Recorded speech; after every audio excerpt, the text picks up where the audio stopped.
Daenerys. Her brother held the gown up for her inspection. "This is beauty. Touch it. Go on, caress the fabric." Dany touched it. The cloth was so smooth that it seemed to run through her fingers like water. She could not remember ever wearing anything so soft. It frightened her. She pulled her hand away. "Is it really mine?" "A gift from the Magister Illyrio," Viserys said, smiling. Her brother was in a high mood tonight. "The color will bring out the violet in your eyes, and you shall have gold as well, and jewels of all sorts Illyrio has promised. Tonight you must look like a princess." A princess, Dany thought. She had forgotten what that was like. Perhaps she had never really known. "Why does he give us so much?" she asked. "What does he want from us?" For nigh on half a year they had lived in the Magister's house, eating his food, pampered by his servants. Dany was 13, old enough to know that such gifts seldom came without their price here in the free city of Pentos.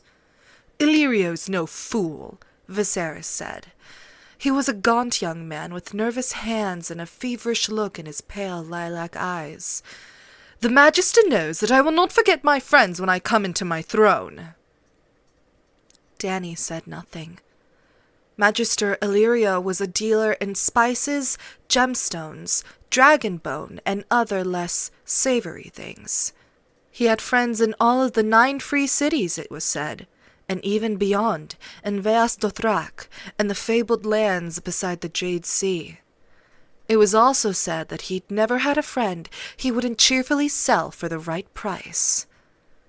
Dany listened to the talk in the streets, and she heard these things, but she knew better than to question her brother when he wove his web of dreams. His anger was a terrible thing when roused. Viserys called it waking the dragon. Her brother hung the gown beside the door. "Illyrio will send the slaves to bathe you. Be sure to wash off the stink of the stables. Khal Drogo has 1,000 horses. Tonight he looks for a different sort of mount." He studied her critically. "You still slouch. Straighten yourself." He pushed her shoulders back with his hands. "Let them see that you have a woman's shape now." His fingers brushed lightly over her budding breasts and tightened on a nipple. "You will not fail me tonight. If you do, it will go hard for you. You don't want to wake the dragon, do you?" His fingers twisted her, the pinch cruelly hard through the rough fabric of her tunic. "Do you?" he repeated. "No," Dany said meekly. Her brother smiled. "Good." He touched her hair, almost with affection. "When they write the history of my reign, sweet sister, they will say that it began tonight." When he was gone, Dany went to her window and looked out wistfully on the waters of the bay. The square brick towers of Pentos were black silhouettes outlined against the setting sun. Dany could hear the singing of the red priests as they lit their night fires, and the shouts of ragged children playing games beyond the walls of the estate. For a moment, she wished she could be out there with them, barefoot and breathless and dressed in tatters, with no past and no future, and no feast to attend at Khal Drogo's manse. Somewhere beyond the sunset, across the narrow sea, lay a land of green hills and flowered plains and great rushing rivers, where towers of dark stone rose amidst magnificent blue-gray mountains, and armored knights rode to battle beneath the banners of their lords. The Dothraki called that land Rhaesh Andali, the land of the Andals. In the free cities, they talked of Westeros and the Sunset Kingdoms. Her brother had a simpler name. Our land, he called it. The words were like a prayer to him. If he said them enough, the gods were sure to hear. Ours by blood right, taken from us by treachery, but ours still, ours forever. You do not steal from the dragon, oh no, the dragon remembers. And perhaps the dragon did remember, but Dany could not. She had never seen this land her brother said was theirs, this realm beyond the narrow sea. These places he talked of, Casterly Rock and the Eyrie, Highgarden and the Vale of Arryn, Dorne and the Isle of Faces, they were just words to her. Viserys had been a boy of 8 when they fled King's Landing to escape the advancing armies of the usurper, but Daenerys had been only a quickening in their mother's womb. Yet sometimes Dany would picture the way it had been. So often had her brother told her the stories. The midnight flight to Dragonstone, moonlight shimmering on the ship's black sails, her brother Rhaegar battling the usurper in the bloody waters of the Trident, and dying for the woman he loved. The sack of King's Landing by the ones Viserys called the usurper's dogs, the Lords Lannister and Stark. Princess Elia of Dorne pleading for mercy as Rhaegar's heirs were ripped from her breast and murdered before her eyes. The polished skulls of the last dragon staring down sightlessly from the walls of the throne room, while the Kingslayer opened father's throat with a golden sword. She had been born on Dragonstone 9 moons after their flight, while a raging summer storm threatened to rip the island fastness apart. They said that storm was terrible. The Targaryen fleet was smashed while it lay at anchor, and huge stone blocks were ripped from the parapets and sent hurtling into the wild waters of the narrow sea. Her mother had died birthing her, and for that her brother Viserys had never forgiven her. She did not remember Dragonstone either. They had run again, just before the usurper's brother set sail with his new-built fleet. By then, only Dragonstone itself, the ancient seat of their house, had remained of the 7 kingdoms that had once been theirs. It would not remain for long.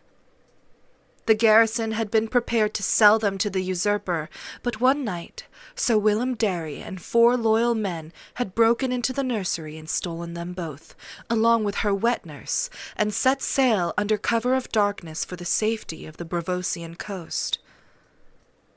She remembered Sir Willem dimly. A great grey bear of a man, half-blind, roaring and bellowing orders from his sick-bed. The servants had lived in terror of him, but he had always been kind to Dany.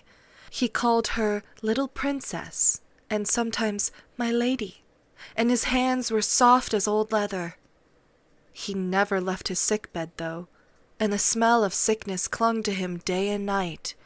A hot, moist, sickly sweet odor. That was when they lived in Braavos, in the big house with the red door. Dany had her own room there, with a lemon tree outside her window.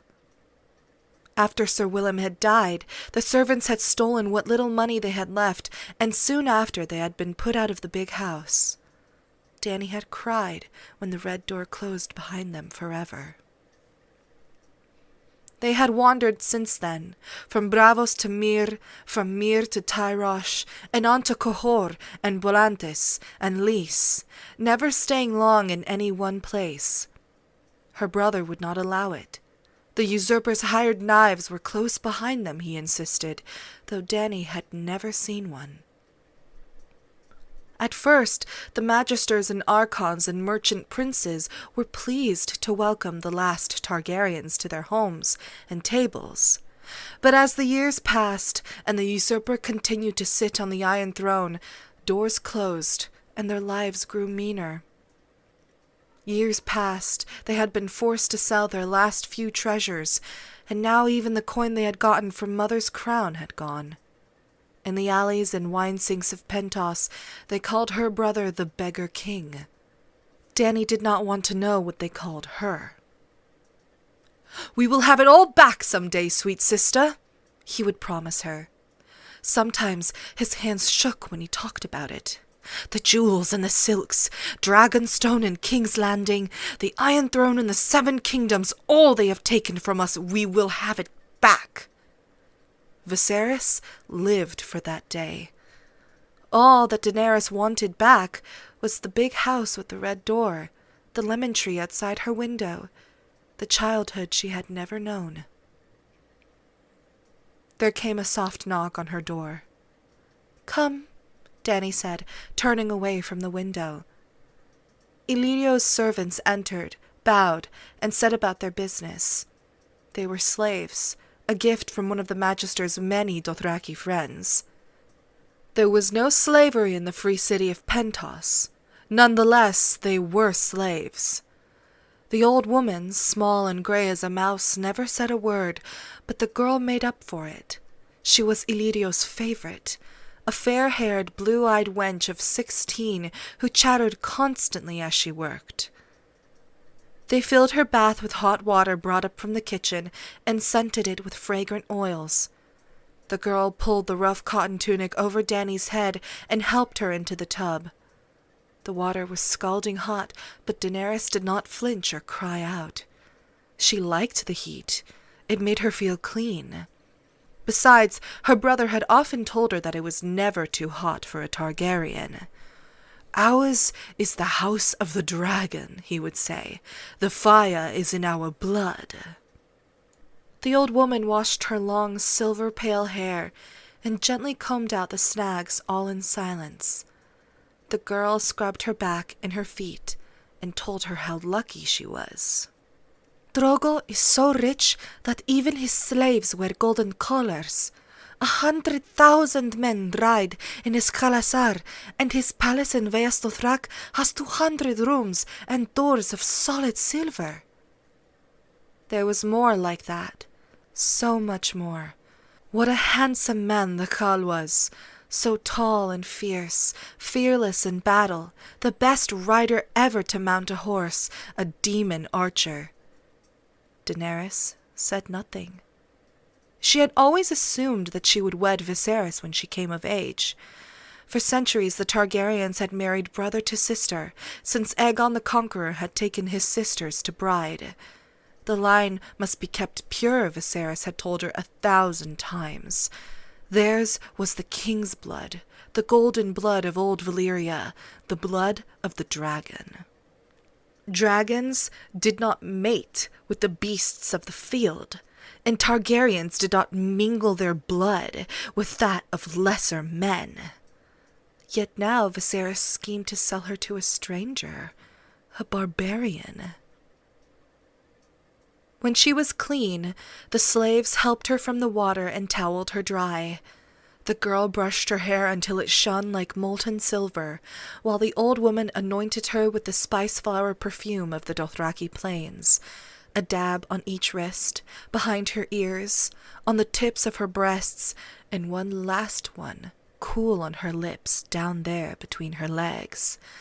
They dressed her in the wisps that Magister Illyrio had sent up, and then the gown, a deep plum silk to bring out the violet in her eyes. The girl slid the gilded sandals onto her feet, while the old woman fixed the tiara in her hair, and slid golden bracelets crusted with amethysts around her wrists. Last of all came the collar, a heavy golden torque emblazoned with ancient Valyrian glyphs. "Now you look all a princess," the girl said breathlessly when they were done. Dany glanced at her image in the silvered looking-glass that Illyrio had so thoughtfully provided. A princess, she thought, but she remembered what the girl had said, how Khal Drogo was so rich, even his slaves wore golden collars. She felt a sudden chill, and gooseflesh pimpled her bare arms. Her brother was waiting in the cool of the entry hall, seated on the edge of the pool. His hand trailed in the water. He rose when she appeared and looked her over critically. "Stand there," he told her. "Turn around. Yes, good. You look—" "Regal," Magister Illyrio said, stepping through an archway. He moved with surprising delicacy for such a massive man. Beneath those loose garments of flame-colored silk, rolls of fat jiggled as he walked. Gemstones glittered on every finger, and his man had oiled his forked yellow beard until it shone like real gold. May the Lord of Light shower you with blessings on this most fortunate day, Princess Daenerys, the Magister said as he took her hand. He bowed his head, showing a thin glimpse of crooked yellow teeth through the gold of his beard. She is a vision, your grace, a vision, he told her brother. Drogo will be enraptured.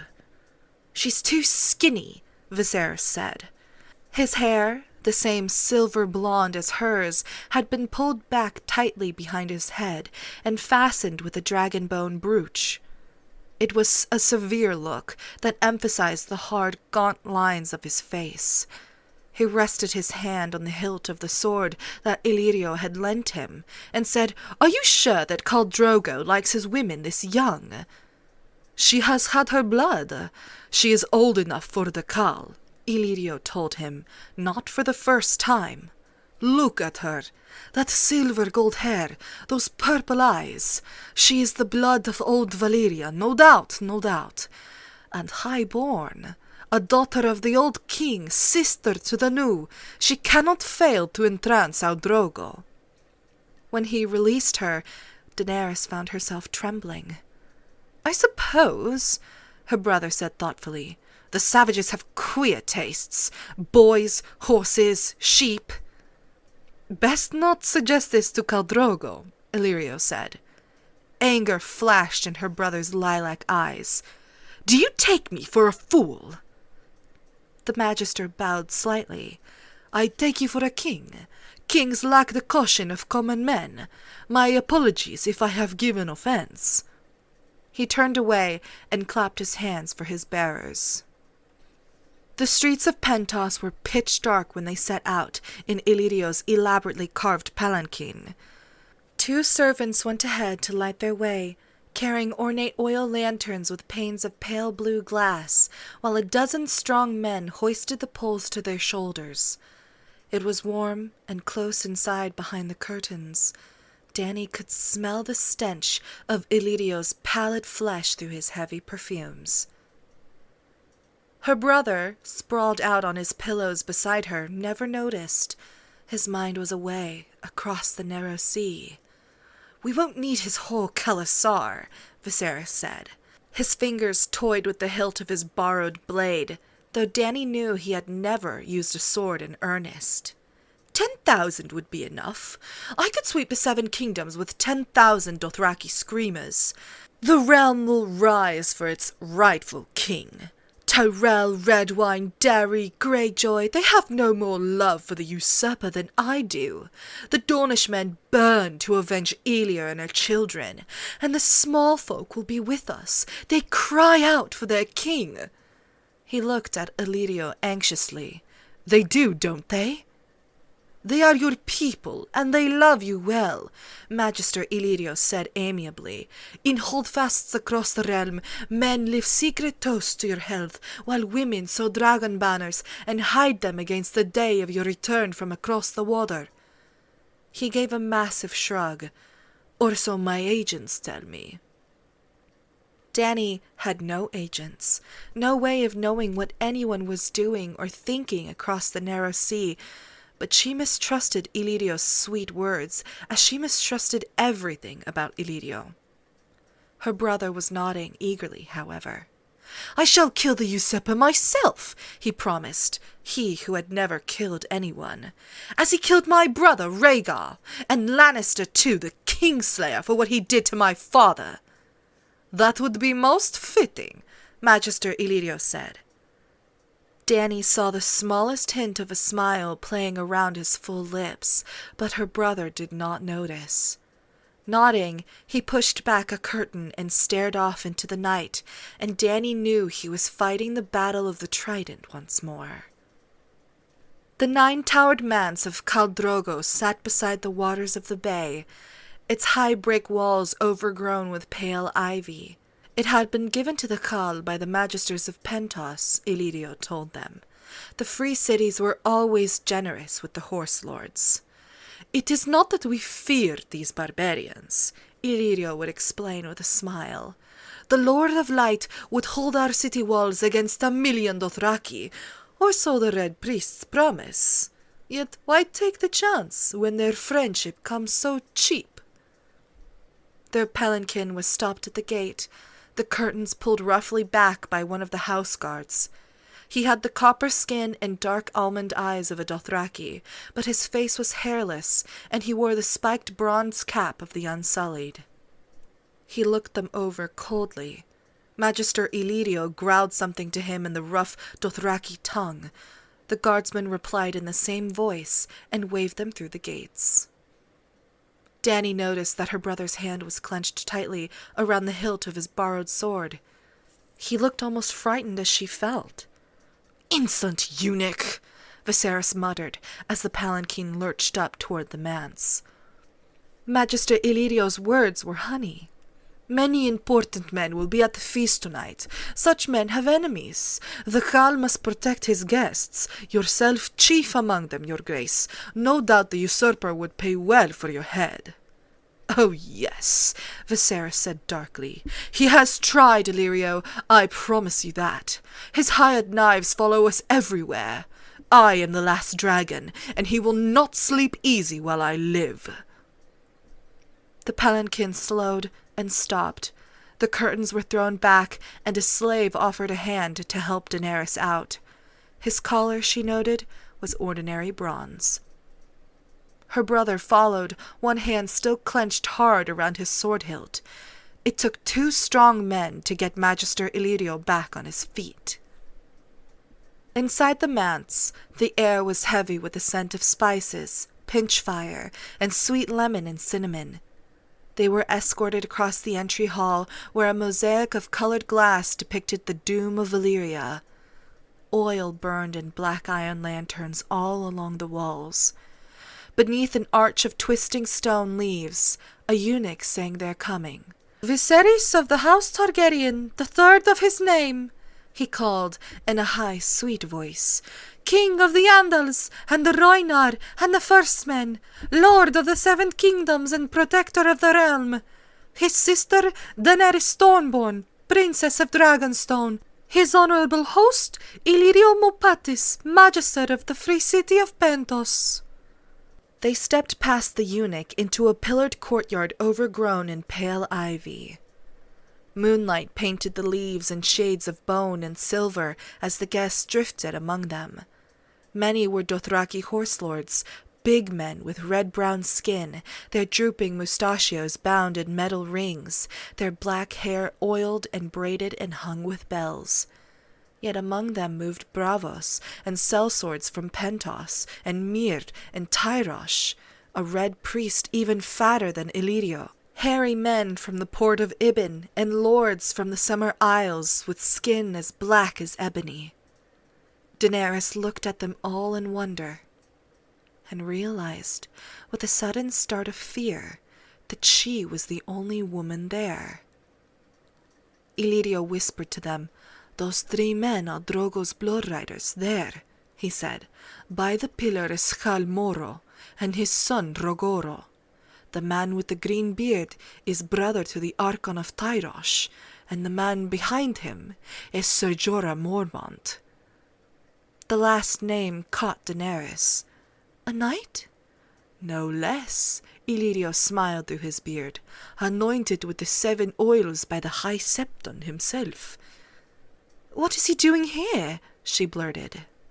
"The usurper wanted his head," Illyrio told them. "Some trifling affront. He sold some poachers to a Tyroshi slaver instead of giving them to the Night's Watch. Absurd law. A man should be able to do as he likes with his own chattel." "I shall wish to speak with Ser Jorah before the night is done," her brother said.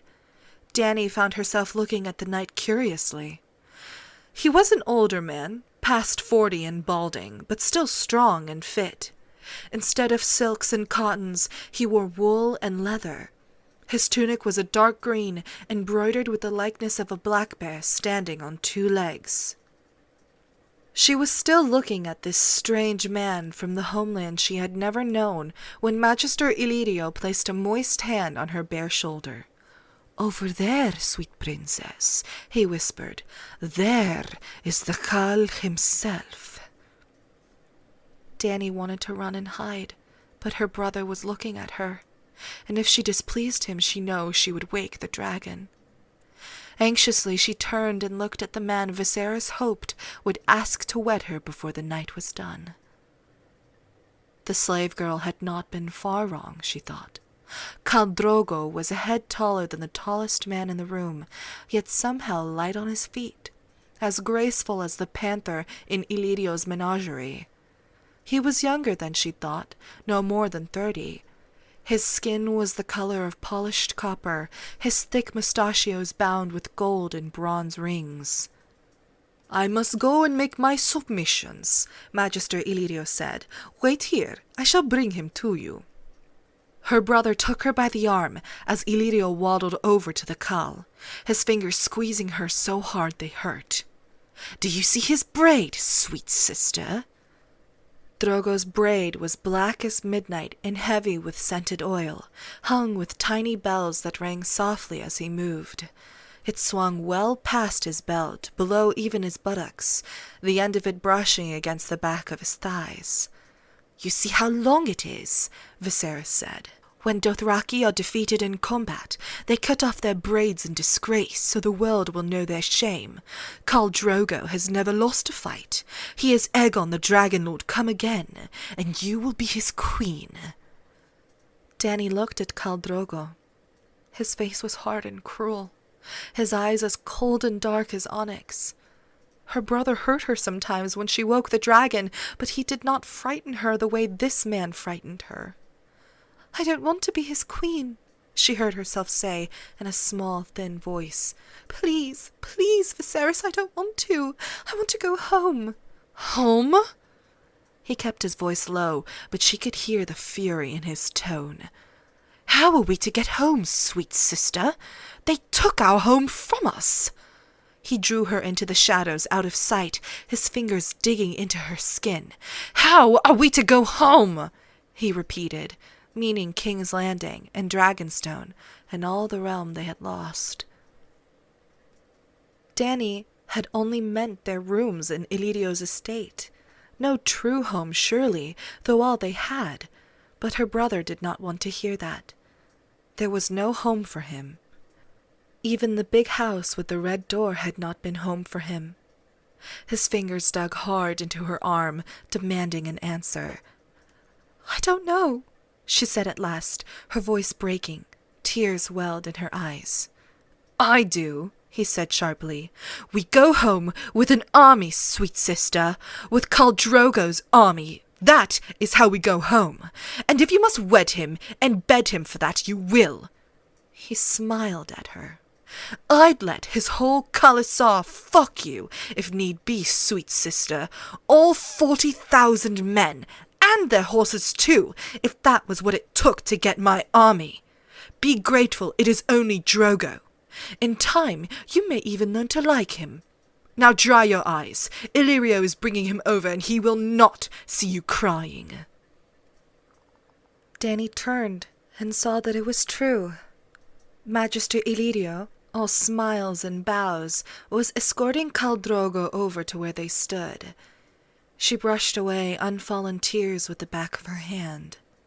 "Smile," Viserys whispered nervously, his hand falling to the hilt of his sword. "And stand up straight. Let him see you have breasts. Gods know you have little enough as it is." Daenerys smiled and stood up straight.